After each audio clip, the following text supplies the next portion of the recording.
आज हरियाणा के अंदर 40 से ऊपर पेपर लीक हो चुके हैं। केंद्र सरकार का नीट का जो पेपर लीक होना सबसे बड़ा घोटाला है।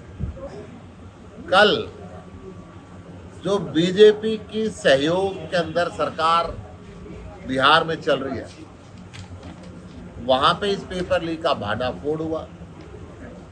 अनुराग यादव, अमित आनंद, नीतीश कुमार और सिकंदर, इन चारों ने मिलकर स्वीकार किया कि पहले दिन प्रश्न पत्र हमारे पास आ गया। यूजीसी का नेट का टेस्ट खुद सरकार ने रद्द कर दिया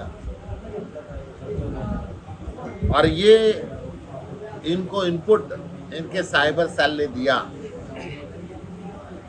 कि ये पेपर भी लीक हुआ था और इसके लिए भी फिर सारे हिंदुस्तान में हाहाकार मची और सरकार ने खुद उसकी जांच सीबीआई को सौंपी।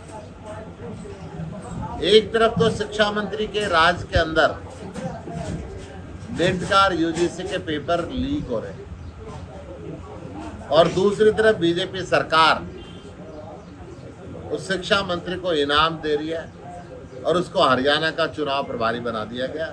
आज हरियाणा के अंदर 40 से ऊपर पेपर लीक हो चुके हैं। केंद्र सरकार का नीट का जो पेपर लीक होना सबसे बड़ा घोटाला है। कल जो बीजेपी की सहयोग के अंदर सरकार बिहार में चल रही है, वहां पे इस पेपर लीक का भांडाफोड़ हुआ। अनुराग यादव, अमित आनंद, नीतीश कुमार और सिकंदर, इन चारों ने मिलकर स्वीकार किया कि पहले दिन प्रश्न पत्र हमारे पास आ गया। यूजीसी का नेट का टेस्ट खुद सरकार ने रद्द कर दिया और ये इनको इनपुट इनके साइबर सेल ने दिया कि ये पेपर भी लीक हुआ था और इसके लिए भी फिर सारे हिंदुस्तान में हाहाकार मची और सरकार ने खुद उसकी जांच सीबीआई को सौंपी।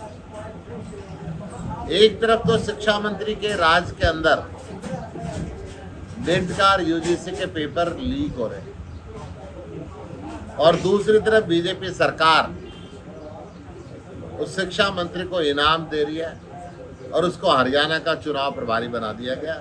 आज हरियाणा के अंदर 40 से ऊपर पेपर लीक हो चुके हैं। केंद्र सरकार का नीट का जो पेपर लीक होना सबसे बड़ा घोटाला है। कल जो बीजेपी की सहयोग के अंदर सरकार बिहार में चल रही है, वहां पे इस पेपर लीक का भांडाफोड़ हुआ। अनुराग यादव, अमित आनंद, नीतीश कुमार और सिकंदर, इन चारों ने मिलकर स्वीकार किया कि पहले दिन प्रश्न पत्र हमारे पास आ गया। यूजीसी का नेट का टेस्ट खुद सरकार ने रद्द कर दिया और ये इनको इनपुट इनके साइबर सेल ने दिया कि ये पेपर भी लीक हुआ था और इसके लिए भी फिर सारे हिंदुस्तान में हाहाकार मची और सरकार ने खुद उसकी जांच सीबीआई को सौंपी। एक तरफ तो शिक्षा मंत्री के राज के अंदर नेट का और यूजीसी के पेपर लीक हो रहे हैं और दूसरी तरफ बीजेपी सरकार उस शिक्षा मंत्री को इनाम दे रही है और उसको हरियाणा का चुनाव प्रभारी बना दिया गया।